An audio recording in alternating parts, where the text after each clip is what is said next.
Mel, could you turn off those two mics? Which two? One and I think it's 3. And 3. Got it. Could you just tap on that mic? Oh, that's the one that's on. Okay, that one's off. Alright, let's go. All right. Perfect. You want to introduce? Wait, what? All Alright, so we're live right now. Hi, I'm Karsh. We're with Mr. B today. Mr. B, could you describe your perfect classroom? Perfect classroom. Actually, it's ironic that you say that. I just got an email from one of my kids right now that we're back in Springfield, Massachusetts, where I teach at New Leadership Charter School. And they're saying, hey, let's talk about the project a little bit. We have a special night coming up next week where we've already started reorganizing your classroom, and we're doing this for you. And I said, oh, Lord. But and they said, hope you don't mind. So they sent me some actual pictures of what they've done. And I said, isn't technology wonderful? But to answer your question of an ideal classroom, and I would say it's a classroom where I can go in and I can have students engaged in learning, engaged in wanting to learn, and engaged for the future to make a change in history itself. Wow. And how would you engage them in learning? Well, the minute they walk into my classroom, we always are having fun. We're basically, whether it's a conversation in technology on the iPhones or whether it's a conversation in something that happened today in the White House or something that we're discussing on the Constitution or what have you, it's I come away every class with a great feeling that knowing that the kids have taken the time to want to learn something new. Cool.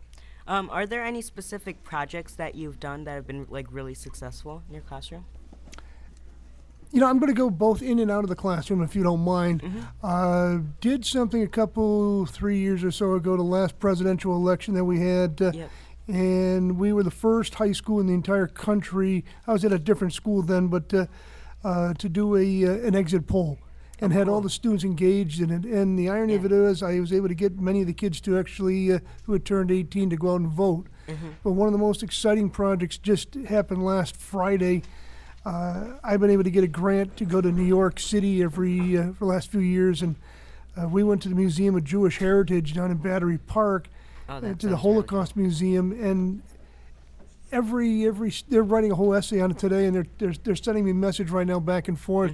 And they're saying, okay, when do we get to go back? And this was such an engaging trip. And they actually used the word engaging trip, and they said, this was just so exciting to be on this trip. And I said, well, we're going to go back again in the fall.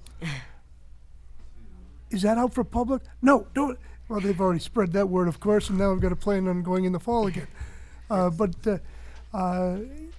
know, my model is that I try to always have a positive attitude about everything we do in class. Yep. What is one thing you've learned from your students? Oh, that's a great question. That's a great question. I've learned not to be so rigid. I've learned not to take everything so serious and doing. And if I've got something really great planned, that sometimes it's going to take a twist and a turn, and we're going to go down a different journey. And that I'm going to accept that path, and we're going to have some fun with it anyways. Yeah, that's a good thought to keep in mind. What keeps you going as a teacher?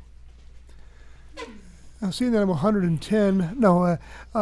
What keeps me going as a teacher is is knowing that every day I can come into class and have fun and know that I can have some great conversations and not confrontations, but conversations, and hopefully we're making history at the same time. Yep. All right. Well, thank you for spending some time with us today. We hope you enjoy the rest of your conference. Thank you, guys. Appreciate it very much. All right. Thank you.